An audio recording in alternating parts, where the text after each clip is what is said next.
안녕하세요. 세상의 다양한 음료를 알아보고 마셔보는 드링킹랩입니다. 여러분들은 커피 한 잔에 얼마까지의 돈을 쓰실 의향이 있나요? 과거 우리나라는 인스턴트 커피가 생활 전반에 퍼져 있어서 1999년 스타벅스가 처음 오픈하면서 고가커피가 소개되었을 때 가격 때문에 거부감이 상당히 심했죠. 하지만 오늘날 커피에 대한 인식은 단순한 카페인 충전을 넘어서 다양한 맛가형을 찾는 사람들이 많아지면서 커피 한 잔 가격의 인식도 과거에 비해선 관대해졌습니다. 이런 인식의 개선은 고소하고 쓴맛만이 강조된 과거에 비해 다양한 맛과향의 개성 있는 스페셜티 커피의 활발한 보급을 이뤄줬고 현대 커피 시장의 원두의 르네상스 시대라고 해도 과언이 아니게 되었죠. 오늘 영상은 세계에서 가장 비싼 커피 탑 11을 소개해드리겠습니다. 소개해드릴 커피들의 가격은 생두의 도매가입니다. 때문에 실제 우리가 접하는 커피 한 잔의 가격과는 매우 큰 차이가 있습니다. 영상 특성상 일일이 다루는 데는 큰 한계가 있어서 영상 후반에 한 잔의 가격을 산정하는 대략적인 방법 또한 소개해드리겠습니다. 11위는 하와이안 코나입니다. 다른 원두와 블렌딩이 안 된 100% 하와이안 코나 싱글 오리진을 마셔보는 것은 상당히 어려운 일입니다.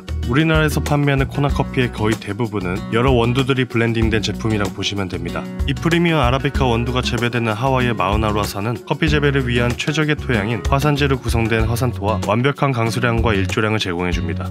이런 좋은 환경에서 재배되는 코나의 생산량은 매우 적습니다. 세계 커피 생산량의 0.1%밖에 안 되는 1년에 500만 톤만이 생산되고 있고 이조차도 사전에 예약되어 특별한 곳에 먼저 납품되고 남은 그 일부만이 시장에 판매됩니다. 소설 톰 소여의 모험의 작가인 마크 트웨인이 즐겨 마신 커피로 유명한 하와이안 코나의 1kg 가격은 74달러, 한화로 약 8만원입니다. 10위는 온두라스미 에스페란자입니다. 온두라스는 영토의 80%가 산악지되면서 건기와 우기가 뚜렷한 열대기후로 고급 커피를 생산하기 매우 적합한 국가입니다. 특히 1992년부터 모녀가 가꾼 커피 농장인 미 에스페란자에서 재배된 이 커피는 세계 최대 규모의 생두 대회이자 경매장인 컵 오브 엑셀런스에서 2014년에 1등을 차지해 세상의 주목을 받게 됩니다. 온두라스의 커피는 견과류의 고소함과 과일의 산미의 조화로움이 특징입니다. 에스페란자는 위의 특징에 더해 끝맛의 고급스러운 쓴맛까지 겸비해 커피 매니아들의 입맛을 사로잡았습니다. 이 커피의 1kg 가격은 약 77달러, 하나로 약 85,000원입니다. 9위는 로스플레인즈입니다. 엘살바도르는 영토의 약 12%가 커피 농장입니다. 영토의 대부분이 무기질이 풍부한 화산지대에다가 일교차 큰 기후 덕분에 고급 커피를 생산하기 매우 좋은 국가입니다. 하지만 10년 넘게 지속되었던 내전과 불안한 치안 상황 때문에 엘살바도르 대부분의 커피 농장은 다른 국가와 다르게 가족 중심의 영세적인 농장입니다. 달콤한 흑설탕과 오렌지의 맛과 향이 특징인 로스플레인즈 커피는 세르지오 가족들이 운영하는 커피 농장에서 재배되었습니다. 컵 오브 엑셀런스에서 2006년과 2011년에 각각 6위와 11위에 좋은 성적을 내면서 세상의 모습을 드러낸 이 커피의 1kg 가격은 약 88달러, 하나로 약 97,000원입니다. 공동 7위는 두 개의 커피가 차지했는데 공동 7위의 첫 번째는 파젠다 산타 이네스입니다. 브라질은 세계에서 가장 커피를 많이 생산하는 국가인 만큼 저가에서 고가까지 넓은 스펙트럼을 자랑합니다. 지금으로부터 100여 년 전에 페리에라 가문에 의해 브라질 동남쪽의 카르모 데 미나스 지역에서 재배하기 시작한 산타 이네스 농장은 컵 오브 엑셀런스에서 상위권을 여러 번 차지할 만큼 명성 높은 곳입니다. 브라질 커피 특유의 단맛과 고소함이 강조된 이 커피의 1kg 가격은 약 110달러, 하나로 약 12만원입니다. 브라질 파젠다 산타 이네스와 같은 공동 7위를 차지한 커피는 자메이카 블루 마운틴입니다. 혹시 세계 3대 커피를 아시나요?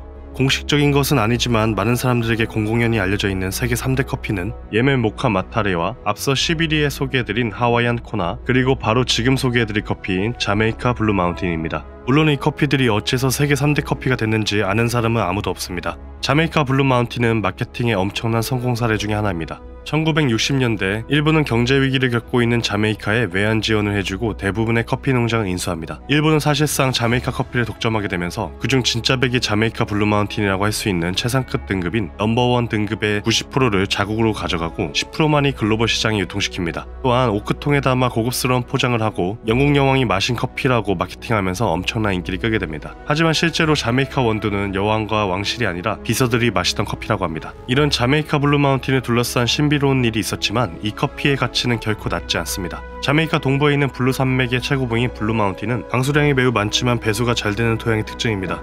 이 토양에서 재배된 커피는 쓴맛을 최대한 줄여주면서 보다 더 부드럽게 해주었고 이런 환경이 세계 어느 곳에서도 찾아볼 수 없어서 그 개성을 더했습니다. 1kg당 110달러로 파젠다 산타 이네스와 같은 공동 7위에 오른 자메이카 블루 마운틴은 커피의 황제라고도 불리고 있습니다. 6위는 몰로카이 커피입니다.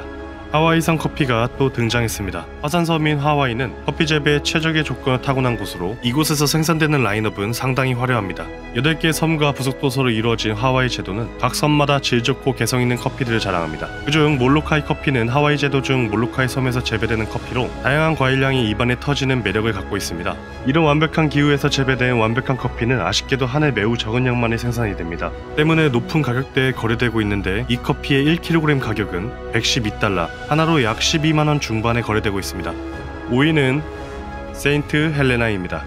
나폴레옹이 즐겨 마셔서 나폴레옹 커피라고도 불리는 이 세인트 헬레나 커피는 대서양 한복판에 있는 세인트 헬레나 섬에서 재배되고 있습니다. 이 섬은 친환경 비료로 사용되는 새나 박쥐 등의 배설물이 오랜 시간 쌓여 응고된 구아노가 지천에 깔려있고 화산섬이기 때문에 고급 커피가 재배되기에 최적의 장소입니다. 이 섬은 나폴레옹이 영국군에게 패배한 후 유배되어 최후를 맞이한 섬인데 패배의 쓰라림 때문인지 이 섬을 증오했지만 커피만큼은 사랑했다고 합니다. 나폴레옹은 하루에 이 커피를 2컵 이상 마셨다고 하며 이 섬에서 얻을 것은 커피밖에 없다라는 말을 남기기도 했죠. 세계에서 가장 외딴 섬이라고 불릴 만큼 육지와 상당히 격리된 위치인 탓에 운송비가 상당히 비싸고 노동력과 생산 면적이 부족해 한 해 매우 적은 수확량만이 재배되는 이유로 엄청난 가격에 거래됩니다. 세인트 헬레나 1kg의 가격은 약 173달러, 하나로 약 19만원이 넘습니다.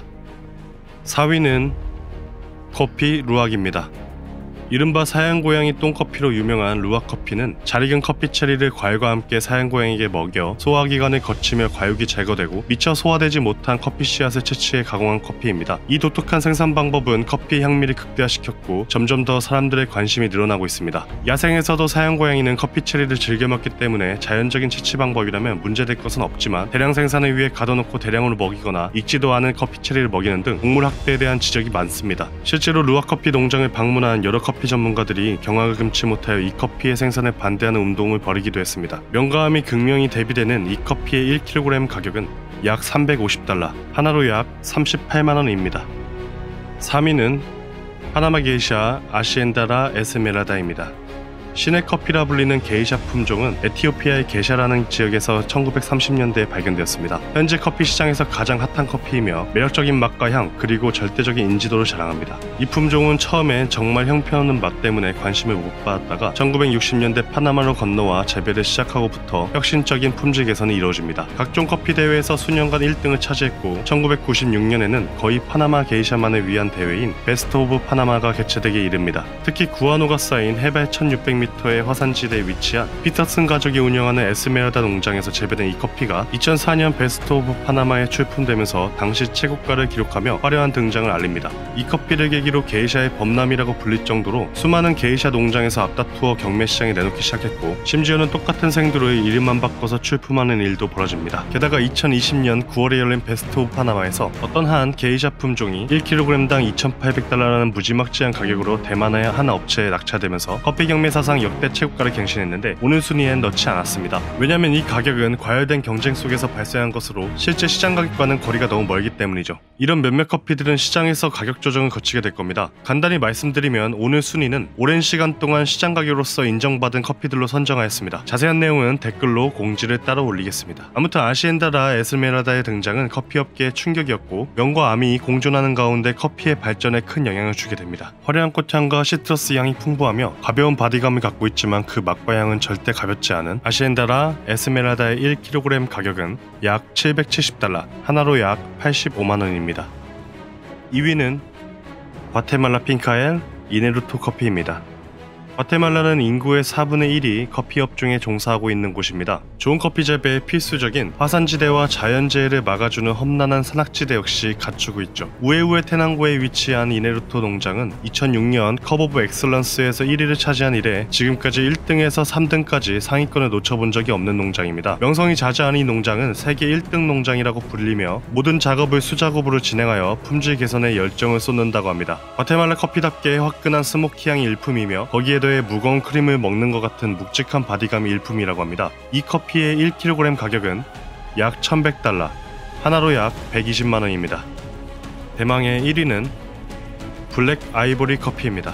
똥커피가 1등을 차지했습니다. 루아커피가 사양고양이에게 커피 체리를 먹인 거라면 블랙 아이보리는 코끼리에게 먹인 겁니다. 루아커피와는 다르게 동물학대에 대한 지적은 적은데 그 이유는 코끼리는 초식동물이면서 커피 체리를 상당히 즐겨 먹고, 그리고 어차피 코끼리는 먹는 양이 엄청나기 때문에 가둬놓고 대량으로 먹을 필요가 없기 때문이죠. 하지만 1kg의 생두를 채취하기 위해선 33kg의 커피 체리를 먹여야 돼서 여전히 생산량은 매우 적습니다. 1년에 고작 150kg만이 생산되어서 가격은 가히 상상할 수 없을 만큼 뛰어올랐습니다. 향긋한 꽃향이 나면서 마치 초콜릿을 입에 머금은 맛과 비슷하다는 이 커피의 1kg 가격은 무려 약 1,800달러, 하나로 약 200만원이 넘습니다. 그럼 만약에 이 커피들을 우리가 카페에서 주문한다면 얼마에 마실 수 있을까요? 설명드리기 앞서서 지금부터 말씀드릴 내용은 평균적인 값이며 경우에 따라 상이할 수 있습니다. 11위에 랭크된 하와이안 코나를 예를 들어 보겠습니다. 하와이안 코나의 생두 가격은 현지에서 1kg에 8만원 선에서 거래되고 있습니다. 그럼 이 생두를 한국에 들여와야겠죠? 생두의 기본 관세는 2%이며 그리고 부가가치세 10%와 운임비 등을 합치면 평균적으로 15% 정도가 붙습니다. 이제 생두가 92,000원의 몸값으로 한국에 입성했습니다. 그 다음엔 어떤 과정을 거칠까요? 바로 원두가 되기 위해 로스팅을 해야겠죠? 로스팅 업체에 의뢰를 하거나 직접 로스팅을 하는 로스터리 카페인 경우 이렇게 두 가지로 나뉩니다. 당연히 직접 로스팅을 하는 로스터리 카페의 경우 원두 단가가 낮아지지만 어떤 카페에 가더라도 비슷한 커피 한 잔 가격을 형성할 것입니다. 로스터리 카페의 목적은 인건비를 절약하여 마진을 높이겠다는 것이지 가격을 줄이기 위함이 아니기 때문이죠. 로스팅을 거쳐서 원두로 변신을 하면 대략 2배까지 가격이 뜁니다. 로스팅을 하면 무게 또한 감소하는데 로스팅의 강도에 따라 다르지만 대략 15%가 줄어듭니다. 이 결과 로스팅을 거친 원두 850g의 가격은 약 18만 4천원이 됩니다. 이제 커피를 추출하겠죠? 커피 한 잔을 추출하기 위해선 대체로 원두 20g을 사용합니다. 커피를 추출하는데 로스가 10% 정도 발생하니 850에서 10%를 빼고 20으로 나눈 값을 반올림하면 약 40잔이 나옵니다. 그리고 18만 4천원을 40으로 나누면 하와이안 코나 커피의 한 잔 원가가 대략 4,600원 정도인 것을 알 수 있죠. 보통 카페의 마진율은 60%에서 70% 사이로 잡으니 중간값인 65%로 계산하면 13,142원이 됩니다. 이로써 우리나라에서 하와이안 코나의 드립커피 한 잔 가격은 13,000원 선에서 형성된다고 볼 수 있습니다. 앞서 말씀드렸듯이 이 가격은 다양한 경우에 따라 다를 수 있습니다. 하지만 제가 말씀드린 이 공식에서 크게 벗어난다면 아마 카페 사장님들은 가게를 운영하면서 수익을 창출하기가 매우 곤란하실 겁니다. 오늘 1등을 차지한 블랙 아이보리 커피가 한국에서 판매된다고 가정해보면 커피 한 잔의 적정 가격은 40만원, 못해도 30만원은 받아야지만 이런 가격은 시장에서 인정받을 수 없기 때문에 한국에서는 블랙 아이보리 커피를 파는 카페는 찾아볼 수 없습니다. 블랙 아이보리 커피는 태국 현지에서도 한 잔에 15만원에서 20만원의 가격으로 고급 호텔에서만 판매되고 있습니다. 지금까지 세계에서 가장 비싼 커피 탑 11을 소개해드렸습니다. 예전에 올린 세계에서 가장 비싼 술 순위에 이어 두 번째로 순위에 관한 영상을 준비해봤습니다. 저 역시 영상을 제작하면서 매우 놀랍고 흥미로웠습니다. 다음번에도 더욱 재밌고 흥미로운 음료에 관한 주제로 찾아뵙겠습니다. 즐겁게 보셨다면 구독과 좋아요를 부탁드립니다. 많이 부족합니다. 여러분들의 피드백을 적극적으로 받고 싶습니다.